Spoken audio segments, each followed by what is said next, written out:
I'm excited. So many years, right, since you've done your makeup. Yeah, since my wedding probably. I don't own makeup. I don't wear makeup. I wake up just how I am. Welcome back to another episode of Glow and Grow. Today we are interviewing an entrepreneur. Her name is Karen Cheung Lee, and she is the daughter of Sam Woo BBQ, a multi-location restaurant group that is located in Artesia, Cerritos, Alhambra, and San Gabriel. She's currently in the process of learning the business and will be taking it over one day. And today's episode, Karen will share her journey of balancing entrepreneurship with being a wife, a mother of two, while still managing her household, taking care of her health, and her overall well-being. Let's listen in on Karen's story as I do her makeup transformation. Make sure to stay to the end so you can see her full reveal and how she reacts to it. Hi, my name is Karen. I'm the daughter of the Sam Woo restaurant, currently learning the restaurant business and hopefully one day to take over. Is this something you always knew you would do? What made you want to take over your dad's business? After college, I knew my dad was opening the San Gabriel location on Las Tunas, and I helped with that. I worked for him a little bit once he opened. I was really young and I thought, maybe this wasn't what I wanted to do, so I left and I actually went into like the corporate route for 10 years. Mm-hmm. And just last year when I heard my dad wanted to retire, that's when I was like thinking, oh, it'd be so sad like for him to just like retire and like this legacy died. So that's when I decided to leave my job and I wanted to learn the business. And after I got into it, I became really passionate. I was like, this is something I really want to do and that I am going to do it. So what were you doing prior to the business? I was working for a women and kids footwear company called Evolution Design Lab. Mm-hmm. I started off actually as just a PA, as personal assistant, and with how I worked and my personality, they actually trained me to be part of the logistics team. Mm-hmm.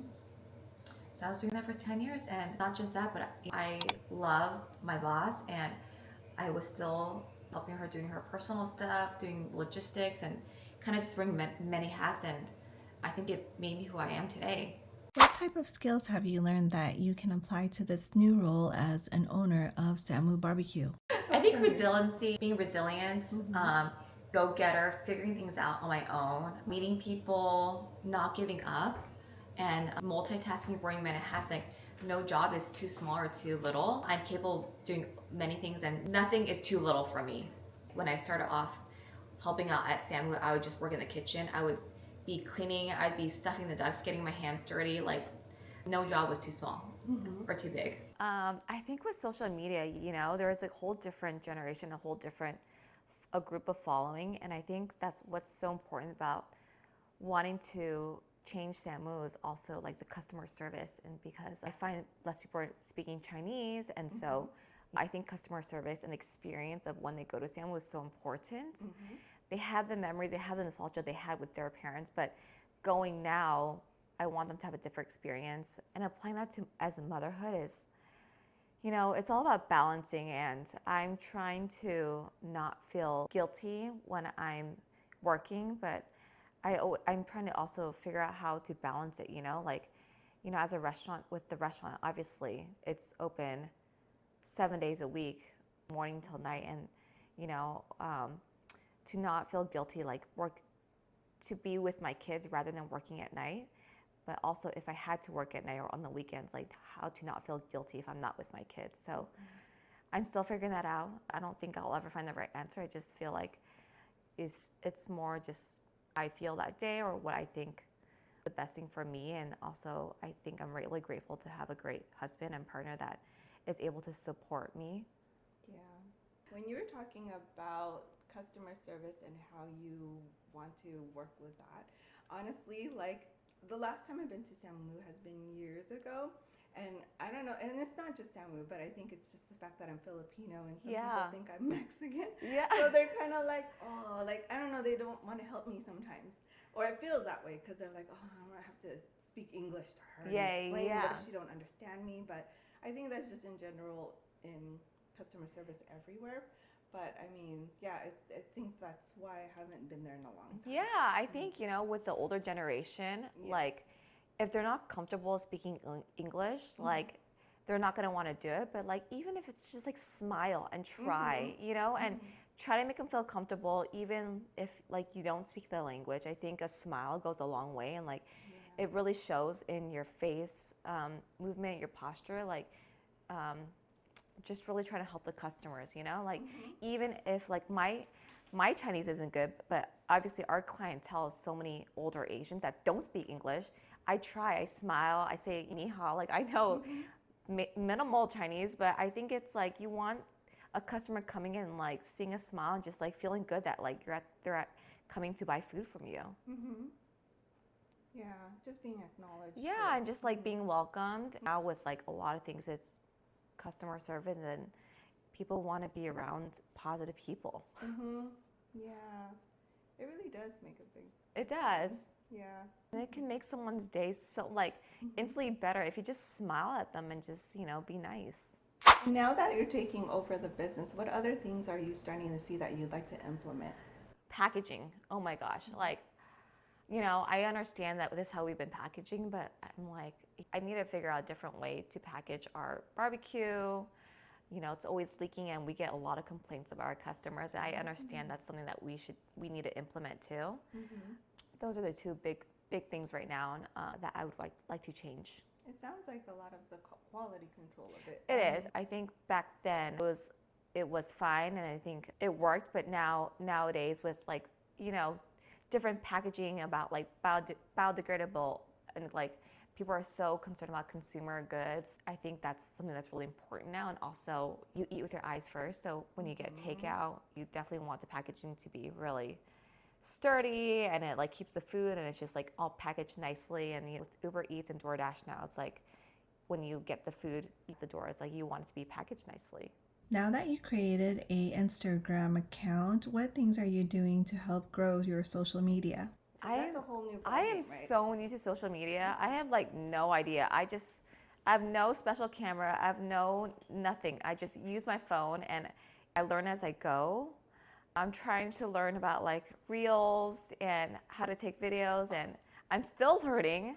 I think what's great is that the brand has a following already. I love that people love Sam Woo. I think I'm just trying to learn like, what do they want to see on social media? Is it the behind the scenes? Is it the food? Yeah, I'm still learning the social media part of it, but you know, I'm glad that now we have a presence, and like, I love when people are sharing their stories of Sam Woo and have their childhood memories of going with their family. And that's beautiful. Yes, I love that. And you know, everyone has been sharing personal stories, and it makes me so happy, and I wish I could show my dad.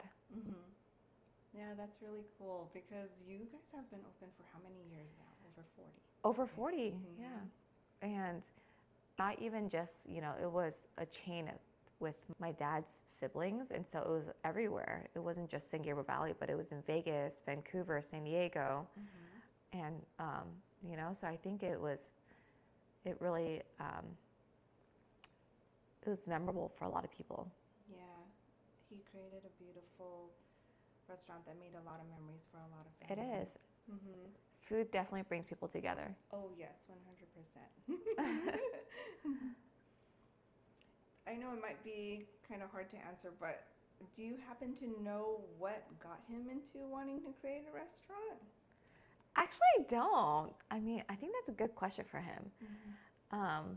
I just know that he started in Chinatown with his brother and his dad, and like, I think they went to Hong Kong to learn how to do all the barbecue and everything, but I don't know why he wanted to open a restaurant. That's a good question. I should ask him that. What is making you passionate about continuing his legacy and his business? I think one is, you know, he works so hard. He's an immigrant from Hong Kong, and he came here not knowing English. I mean, he still doesn't really know English, and he's worked so hard for me and my mom and my 3 sisters, and he's employed also my mom's siblings and like his cousin. So it's really continue on and like not letting it die. Like, I want him to be proud that people love the restaurant and there's memories with that. And I think that's like one of the things that I'm passionate about, and I don't want to give up, is to not let it die. I can feel that from your heart. Yes. And, you know, like I said, I love people so much, and hearing these people's stories about Sam Woo, it's like, I want to continue. I want to continue. And I want now, like, you know, as I'm older and I have kids now too, I want my daughters to grow up loving Sam Woo and also bringing their friends. And hopefully one day when they get older, they want to continue the business too. I grew up eating Sam Woo, and like, I always loved the barbecue pork. Even when I was younger, I would just like put it inside a sandwich and just eat it like that. But parties are so fun. I mean, you know, to this day, we still have a lot of family meals at Sam Woo. We do party trays, but when we were younger, when there was a Sam Woo in the Focus Plaza in Del Mar in Valley, all our family meals would be there. I remember. I think that's where we went. Yeah, the upstairs, like all the way on the top floor, it was like the banquet hall where people have weddings. We'd always have family. I mean, my dad has like 4 brothers and 2 sisters. So I grew up with a lot of cousins, and it was always really fun. What challenges have you came across so far being an entrepreneur, and how did you overcome those challenges? I think challenges for sure is the language barrier. The language barrier and being a woman. You know, Sam Woo is a lot of older generation, a lot of Canto or Mandarin speaking, barely any English. And so starting off, I was really intimidated. My Chinese or my Cantonese isn't that great, but I think once I started working there, just being there every day, it kind of just like picks up, and it just starts coming out. I don't even know how. But the weird thing is that when I'm not in the restaurant, I don't know how to speak it. It's like a weird thing. It's just like when I'm there, it comes out naturally. So that was one of the barriers, is just like literally learning. And like, even if I really don't know how, we have like Google Translate. So I'll speak into it, or I'll type in what I'm trying to say, and I'll show it to the workers.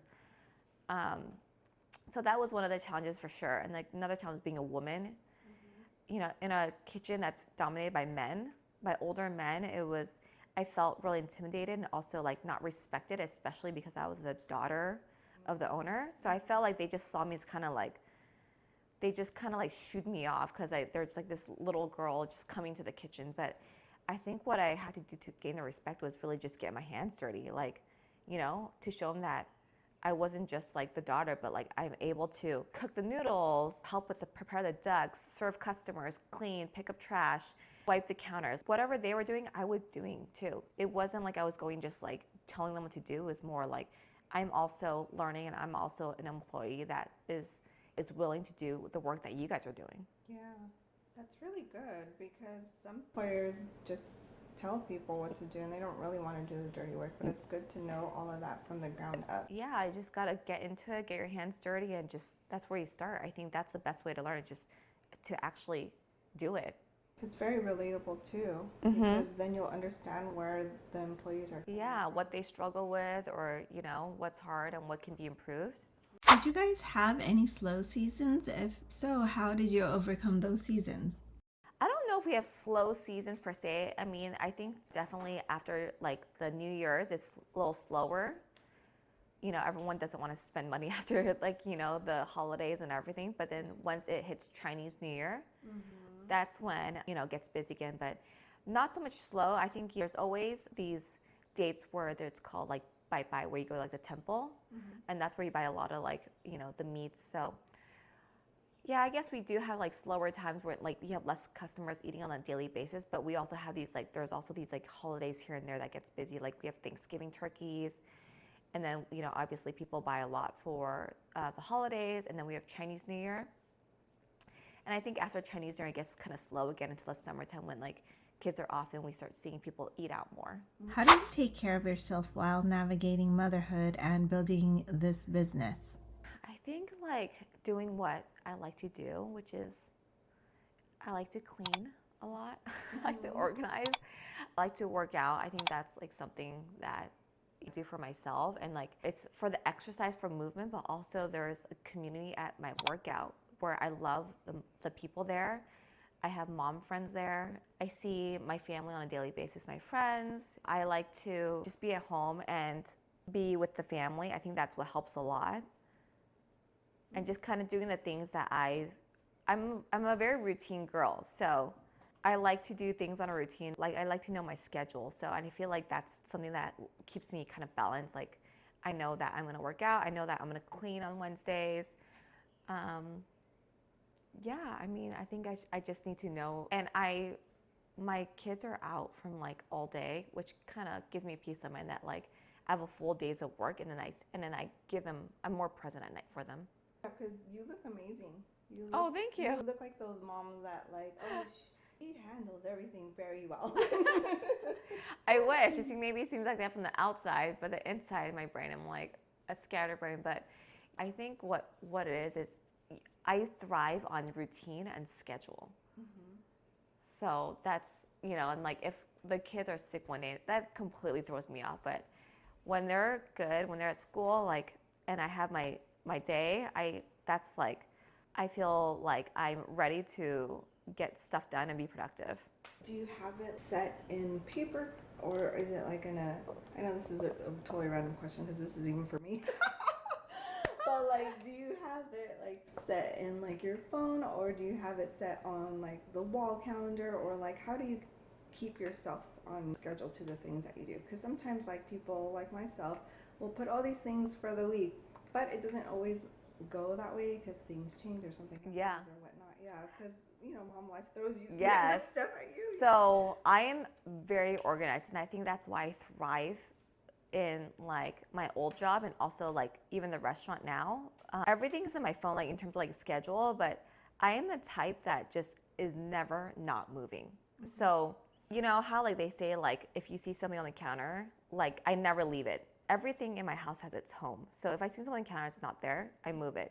I hurry and put it away. So I think that's just like how I am. It's not so much like a list of organizations. It's just like constantly doing things that I don't like is in my head, and I'm just like doing it right away. Mm-hmm. So I list it in my head by priority, and I just get it done. Like if I have things of like, okay, I need to return these items or errands to do, I just crank it all out. Luckily, I don't do any of the grocery shopping and the cooking. That's all my husband. Mm-hmm. So that's not on my list. Mm-hmm. But yeah, I think just like, I think one of it is just to keep it moving, Like I never leave things to do. Like if I'm gonna do it, I just hurry and just do it. Mm-hmm. The more you procrastinate, the longer it takes to do it. Yeah. Now it sounds like you're always on the go. Do you ever have a time for where it's nothing and silence and quiet meditation or anything like? No, I love being on the go. Mm-hmm. But I also love being on the go by myself in the quietness sometimes. I think also too, I'm more productive when I'm by myself. I think that's like something I do love, and that keeps my mental health is being on the go actually. Mm-hmm. I think if I had time just to sit and like not have anything to do, I don't think I would like that actually. That'll drive you crazy. It will drive me crazy, yeah. Well, you seem like you have a lot of energy too. Like, I do. I mean, that's good. So you sleep well. I do. I think a lot of it is like how I live my life is clutter-free, so my mind is clutter-free. Oh, I 100% agree with that. Yeah. Mm-hmm. So if I feel like my house, my kids, my car is clutter-free, then like my mind is clutter-free, Mm-hmm. So that's why I keep things very organized and like clean all the time. So that way my mental health and my own mind is clean and clutter-free. Yes. No, yeah. I 100% agree with that. Clutter creates chaos. Yes. Mm-hmm. Yes. And I'm very a minimalist. So the less stuff you have, mm-hmm. it's also the less chaos too. And how do you manage that with the kids? You have 3 kids. I have 2 kids. I have 2 girls. Okay. I teach them like less is more. I also think when they're growing up, like they didn't have a lot. Mm-hmm. So now they don't really ask that much. And I think because I keep the house so clean, everything's always so organized, mm-hmm. they're also really organized themselves. Mm-hmm. And they don't like a mess. They actually are pretty clean themselves. Mm-hmm. I think kids really are a product of their parents and how they're raised. I'm a big minimalist. I believe in having less and also just like not being wasteful. I lived in NorCal for a year in an 800 square foot apartment. I was like, oh my God, this is so small. Where am I gonna put everything at? We also had our first daughter there. we didn't even have a crib for her. I just did a play pack because I was like, there's no room for a crib. And that's what really started me just like having less stuff. And I use one product and then I'll buy another one, but I will not have multiple things. I always ask myself, do I need this? And if the answer is no, like I don't like stuff. Like everything has its home. And I have this thing about, I try to like throw 10 things away every day that I don't need. That's cool. Yeah. I don't know. I'm just always purging. Always. I feel like that all the I time. never think like, oh, do I need in the future? I'm like, no, I just purge. Yeah. You're like, a lot of the times we don't really need all of that. Yes. Even like during COVID, I didn't even like hoard paper towels and toilet paper. It's like, I will literally buy it when I'm on the last roll for each bathroom. And then because I just don't like holding things in my house. It's overwhelming and you just start putting things wherever it goes. But you know, I really do feel like in a home, like everything's has its place. If it doesn't belong, then it goes in the trash. That's my way of thinking. What do you do about kids' toys? They actually don't have a lot of stuff. So thankfully I have 2 girls and a lot of do is make believe. So like dolls, and we have a doll house. LOL dolls, but we don't have a lot of toys in it. If I don't see them play with it, I ask them, do you still want this? And then if they don't, I just either donate or trash it, or like if they still want it, then I keep things organized. Or if I find that they don't really play with things, I kind of put it away in the garage. And if they don't ask me in like a month, then I'll throw it away. But yeah, they don't really ask for toys. And if they ask for toys and I ask them, then you have to get rid of something for it. How are you making sure your legacy lives on through your kids? Yeah, so I think when I was younger, my parents, I know they were working. I didn't really know where their position was, but I just knew that they would have to go to work and I would just sit there with my mom and while she worked. I wish back then they would explain to me like what was going on or like if I had a role to do. But now being a mom and I have kids, I want to bring them to work and explain to them what I'm doing, to involve them, to talk to them about the job and what Sam Woo is. I always tell them people love Sam Woo, and I make them, you know, try all the foods that we eat. And, you know, for the collab, I definitely want them to be involved. So I plan to make them work, even if it's just like passing out waters or saying hi to customers or saying thank you. But I want them to be a part of this journey and appreciate what mom is doing and be proud of that.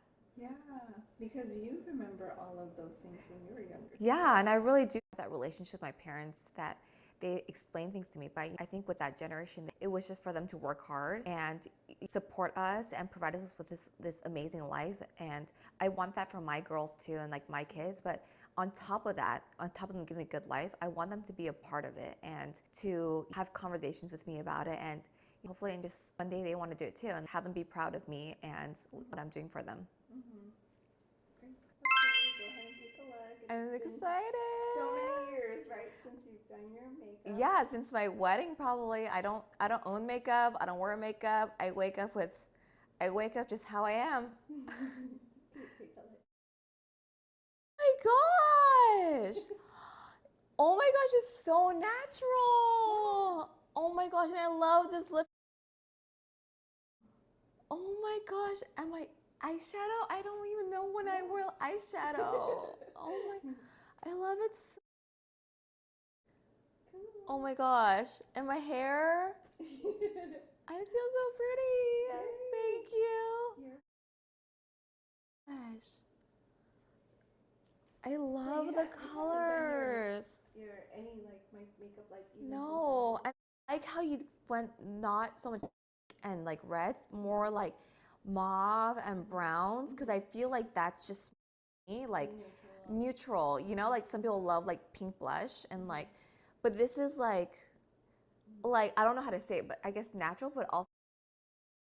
Yeah, so it still has some color. You totally like get me, or is this kind of what you do for everybody, or did you kind of get by everyone's I kind of like? feel about how comfortable you feel too. This, I need this in one thing.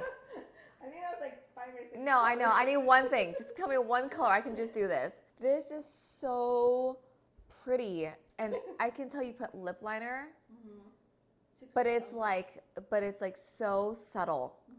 Oh my gosh. Oh my gosh. This is so pretty. Trisha, oh, pretty. I'm so glad, yay. Can I take a selfie with you later? Oh, yeah. Oh my gosh, I love this so much. What advice would you give to someone becoming an entrepreneur? I think it's really be resilient. Just learn. Don't be to learn anything, and don't be afraid to be dumb. Ask questions, even if you feel like it's the dumbest one. Just get your hands dirty. Don't give up. Big thing is surround yourself with people that support you, that want to help you, that love you, and that want to see you win. I was going to ask you about, because I got thrown out by someone. I love it.